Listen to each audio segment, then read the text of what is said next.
4월의 마지막 날 4월 30일 화요일 오전 이슈 레이더 시작하겠습니다. 신인규 기자 나와 있습니다. 안녕하세요. 안녕하십니까. 지금 시간 7시 36분 바쁘게 달리겠습니다. 어제 가장 큰 이슈 중에 하나가 엔화 환율이었습니다. 장중에 너무 일본 증시, 일본 이 증시도 문을 안 열었고 일본 외환시장도 문 안 열었는데도 아시아 외환시장에서 급등락을 했습니다. 엔화가. 상황이 어땠습니까? 어제 장중 달러당 엔화가 160엔 선까지 도달을 했습니다. 이게 160엔 선까지 높아졌다는 것은 그만큼 엔화 가치가 떨어졌다는 얘기가 되겠죠. 그래서 엔화는 최근에 34년 만에 엔저, 슈퍼 엔저 이런 얘기 계속 나오고 있습니다.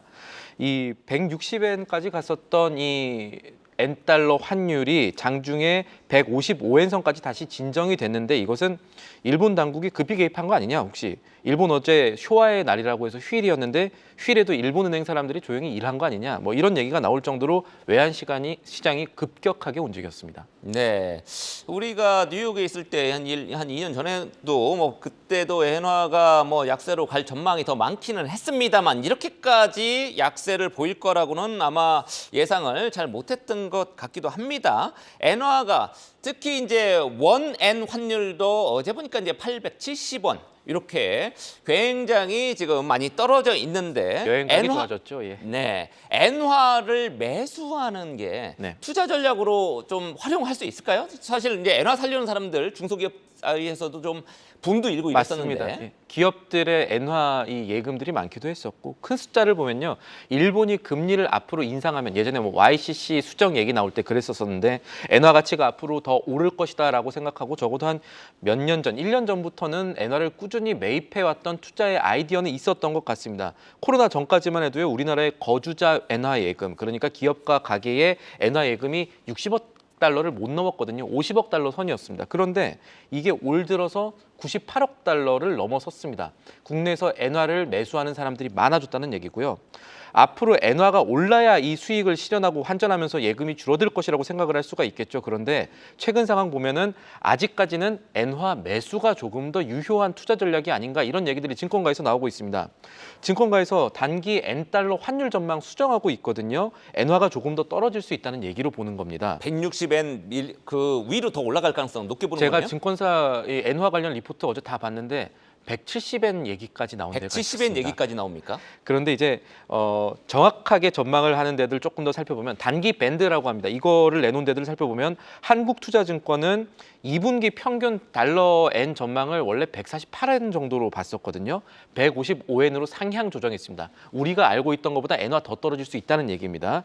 관련해서 또 하나 살펴볼 것이 이제 있을 FOMC인데 미국의 기준금리 결정인데 FOMC에서 시장의 예상보다 매파적인 발언이 나오냐 그렇지 않느냐에 따라서 달러 강세가 변곡점을 맞을 수가 있기 때문에 매파 발언이 나온다면 달러의 힘이 상대적으로 더 강해지고 단기적으로 엔화가 조금 더 약해질 수 있다라는 얘기들도 시장에서 나오고 있습니다. 네, 그렇군요. 일본이 외환 보유액이 중국에 의해서 두 번째로 세계에서 많기는 합니다만 이거 쓰는데도 효과가 있을지도 의문이고 또 한계가 있겠죠. 네. 어쨌든 단기적으로는 엔화의 추가 약세를 전망하는 전문가들이 더 많다. 전망이라기보다는 우려에 조금 더 가깝다고 네, 봐야겠습니다. 그렇게 우려하는 전문가가 더 많다 이렇게 정리를 하겠습니다. 자, 두 번째 이슈는 금값입니다. 비트코인은 지금 조금 약세를 보이고 있긴 합니다만 금값이 계속 고공행진을 보이고 있거든요. 중동 전쟁도 터지고 하기는 했습니다만 여러 가지 많았습니다. 네, 지금 전문가들은 또 어떻게 보고 있습니까?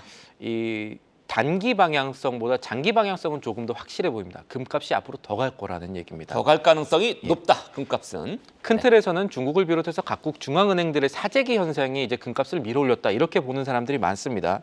그러니까 이게 미국의 인플레이션이 생각보다 강하다면 금리는 지금 당장은 아니더라도 결국은 내려갈 것이고 그러면 안전자산 가운데 달러의 힘은 상대적으로 결국은 약해지고 금은 온전할 것이다. 이런 아이디어가 거시경제를 보는 투자자들한테는 있습니다. 그래서 중앙은행들이 마찬가지 접근을 하는 것이고 오히려 아까 말씀하신 중동 전쟁 같은 경우는 월가에서 단기적이지 이게 장기적인 이 금값을 밀어올리는 요인은 아닐 수도 있다. 큰 요인은 아닐 수 있다라는 얘기가 오히려 월가에서 나오더라고요. 다만 기술적 분석의 측면에서는 그러니까 쉽게 말하면 금값을 차트로 보고 대응하는 단기 투자자분들 월가에 계신데 이런 분들은 금값이 지금 많이 올라서 단기 조정 구간에 도입했을 수 있다. 그래서 단기적으로는 조금 밀릴 수도 있지 않나라는 얘기들도 월가에서는 확인이 됐었습니다.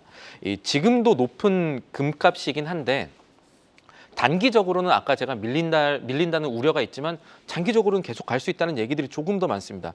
저희가 인터뷰했던 피터 시프 유로퍼시픽 자산운용 CEO 같은 경우도 한 달 안에 금값이 트로이 온스당 $2,500를 갈 수 있는지 보고 한번 지켜보자 이런 얘기를 하기도 했었습니다. 피터 셰프는 우리 신규 기자가 단독 인터뷰를 해갖고 이제 방영이 됐습니다. 유튜브 찾아보시면 나올 것 같고요.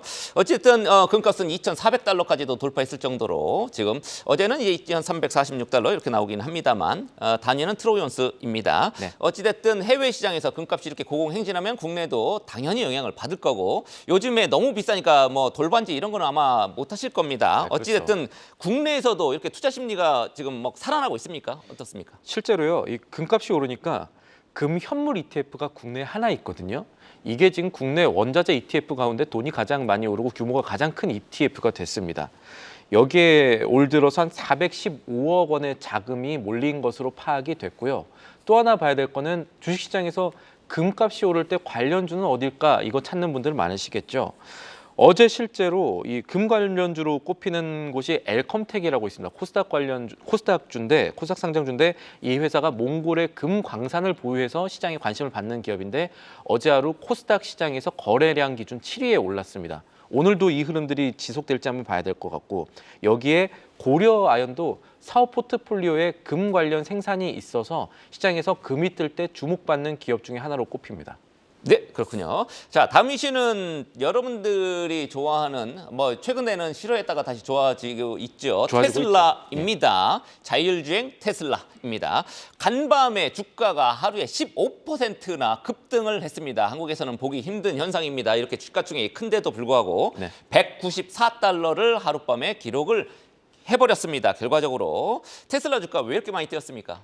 보통 실적 나오면 가끔 큰 기업이라도 이렇게 뛰는데 이번엔 실적이 아니라 정말 뉴스성 호재 때문에 이렇게 뛰었습니다. 일론 머스크 테슬라 CEO가 이 중국을 방문했다라는 소식 이후에 기대하는 심리들이 있었었는데 이번에 중국 당국에서 테슬라의 이 자율주행, 이 오토파일럿에서 업그레이드된 풀 셀프 드라이빙이라고 해서 돈 받고 파는 거죠. 이거는. 돈 받고 파는 겁니다. 이게 얼마나 비싼 거냐면 한 번 그대로 사면은 $12,000 내야 되고요. 월 구독으로 하면은 월에 $99씩 테슬라 안 파는 동안 계속 내야 되는 그 정도 이제 비싼 값을 하는 소프트웨어인데 거의 자율주행 뭐 관련 1,500만 원을 내야지 이 기술을 장착할 수 있는 거죠. 맞습니다. 이게 중국에서 데이터 안전 검사를 통과를 했습니다. 그동안에 안 됐던 거가 이제 새로운 수익성이 열렸다라는 얘기가 되는 건데 이게 중국에서 허용이 된 건 크게 두 가지 의미를 가질 수가 있을 겁니다. 하나는 이 중국에서 테슬라 주춤했거든요. 비아디한테 밀렸는데 어제 비아디 실적 별로 그렇게 좋지 않았죠. 이제 테슬라가 중국에서 다시 살아날 가능성이 있나를 찾는 투자자들이 있을 것이고 또 하나 자율주행이라는 게 우리 산업과 생활에서 전 세계에서 조금씩 궤도를 찾아가고 있구나라는 기대가 오히려 더 큰 얘기가 될 것 같습니다. 그래서 테슬라는 제가 찾아봤는데 2021년 이후에 가장 단일 기준으로 많이 올랐더라고요. 15% 오르면서 장을 마감했습니다. 네, 그렇습니다. 지금 이번에 이제 주가 끌어올린 요인 뭐 크게 보면 두 가지라고 했고 두 번째 특히 자율주행 이렇게 포커스를 우리가 오늘은 맞춰볼 필요가 있을 것 같습니다. FSD. 이 자율주행의 투자 심리가 좀 좋아질 것 같다 이렇게 이제 봐도 될 것 같은데 국내에도 자율주행 관련 종목들이 꽤 있죠. 어떻습니까? 그렇습니다. 어제 생각보다 많이 안 올라서 오늘 이 내용들이 뉴스로 아예 확인이 되었으니 오늘 힘이 좀 있을지도 몰라서 이 거래량이라든가 시장에서 나오는 얘기 기준으로 몇 곡들 간단히 정리해봤습니다. 제가 말씀드리는 것보다 자율주행 관련주 훨씬 많긴 한데 일단 삼성전기도 이 테슬라 잘 될 때 그 곽강을 받는 중입니다. 왜냐면은 삼성전기가 테슬라 관련주로 이렇게 묶입니다. 테슬라가 이 자율주행 카메라를 가지고 만들거든요. 라이더보다는 카메라로 직접 인식을 하는데 여기 모듈을 삼성전기가 공급을 하기 때문에 보통 테슬라가 될 때 삼성전기도 괜찮지 않을까라는 시각들이 있어 왔고 또 최근에 거래량들이라든가 뉴스 나오는 것들 보면은 테슬라 직접 관련주는 아니고 자율주행 큰 틀에서 관련주인데 라닉스라는 곳이 이 현대모비스 자율주행할 때 또 떴던 기업이기도 합니다. 자율주행 무선통신 솔루션 개발하는 곳이 있었고 또 모바일 어플라이언스라고 해서 스마트 자율주행 관련 제품들 HUD라든가 이런 제품들 생산하는 곳들이 있었고 자동차용 카메라 모듈 생산하는 또 다른 곳이 MC넥스라는 곳들이 있었습니다. 이런 자율주행 관련주들의 오늘 주가 움직임도 하나의 체크 포인트가 될 것으로 보입니다. 네, 긍정적인 흐름을 보일 가능성이 있다고 볼 수 있습니다. 예, 조금 있어 보입니다. 자, 오늘 또 가장 중요한 이벤트가 삼성전자의 실적, 확정 실적, 잠실적은 이미 뭐 발표를 했습니다. 세부 실적이 오늘 나온다는 얘기고요. 오늘 몇 시죠?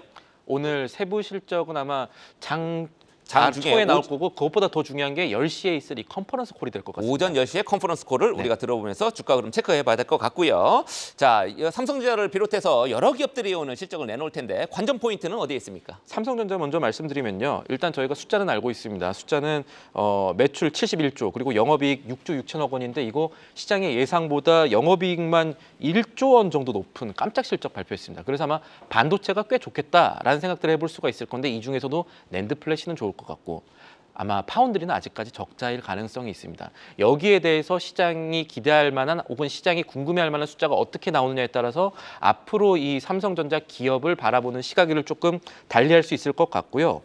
그리고 삼성 SDI와 LG화학 같은 대형 배터리주들도 오늘 실적을 발표합니다. 물론 삼성 SDI 같은 경우는 컨센서스상 전년 대비 매출이라든가 영업이익이 조금 하락할 것으로 보고 영업이익은 30% 넘게 줄 수도 있다는 전망들이 있습니다만 아까 제가 그 테슬라 잘 될 때는 보통 배터리주들도 나쁘지 않거든요. 이런 부분 관련해서 어떤 얘기들 나올지도 한번 어떤 투자 심리 나올지도 한번 볼 부분이 있고 또 하나 봐야 될 게 OCI 홀딩스가 오늘 실적 발표랑 컨퍼런스 콜이 있습니다. OCI 홀딩스는 한미약품 틀어졌지 않습니까?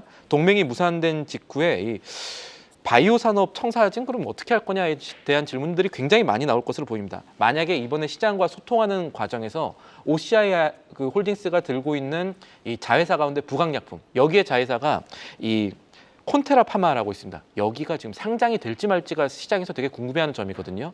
여기에 대한 힌트가 나온다면 이 역시도 시장을 움직일 만한 좋은 뉴스가 될 수 있을 것으로 전망이 됩니다. 네, 또 여러분들이 좋아하는 하나 에어로스페이스 오늘 실적 또 나옵니다. 자, 지금까지 신인규 기자와 함께한 이슈 레이더였습니다.